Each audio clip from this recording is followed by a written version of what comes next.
Thank you, Madam Contest Chair, fellow Toastmasters, and our most welcome guests here tonight. I want to talk to you this evening about taking a chance, about being a risk taker, about pushing that envelope, just doing something a little extra that maybe you would do. Now, I'm not talking about crazy, risk-taking, foolish stuff here. I'm not talking about drinking too much or doing drugs or weaving in and out of the traffic at 180 kilometers an hour on the highway. I'm not even talking about going into three-legged races because it's dangerous. You can get hurt. I'm not talking about that kind of danger. I'm talking about just pushing it a little bit, doing something that maybe you wouldn't have done in the past. I had lunch this week with a friend who's in his 60s, he's in his early 60s, and he had just been forced into retirement. It wasn't his idea. He went kicking and screaming for the first 10 minutes. It was absolutely horrified. He didn't want to retire. What would he do? And then he suddenly kind of thought about it and thought, no more commute, no more sitting in front of the computer for hours on end, summertimes at the boat, on the golf course. And he suddenly kind of got into the whole thing. And he confided in me, he said, I think I'm going to enjoy it, but if it was left down to me, I probably wouldn't have retired till I was about 70. They would have had to take me, drag, screaming and kicking before I retired. But you know what? It's feeling pretty good. And then he went on to say, that's me, I'm not really a risk taker. But if I think back on my life, things when I did take a chance, they're probably the happiest times of my life. And there's something that are very memorable that I always will remember. And I thought, yeah, that's right. You get rewards when you push yourself a little bit. You grow.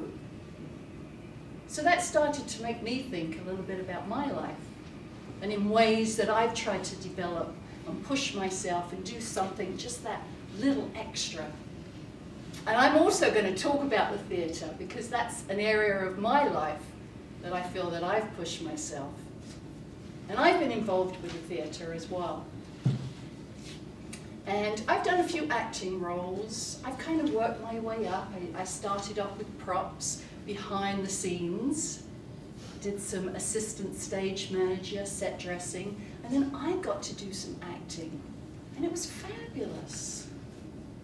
And then I thought to myself, I would really like to sing on stage. That would be absolutely amazing. But could I do that? And then last summer, I saw an audition.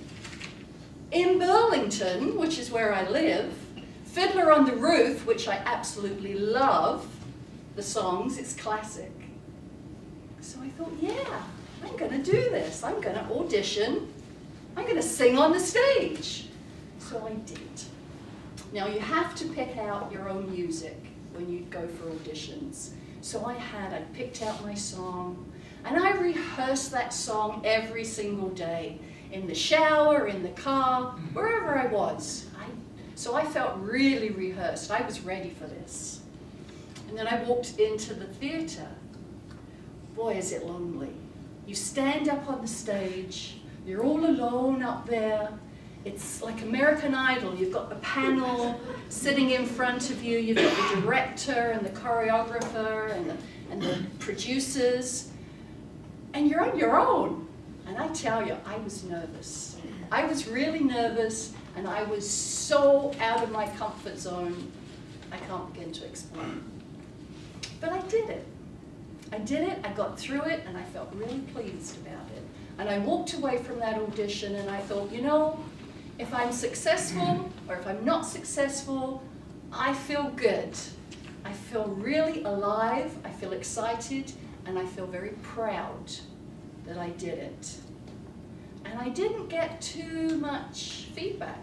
I didn't hear anything for the longest time. So that feeling of pride kind of kept me going.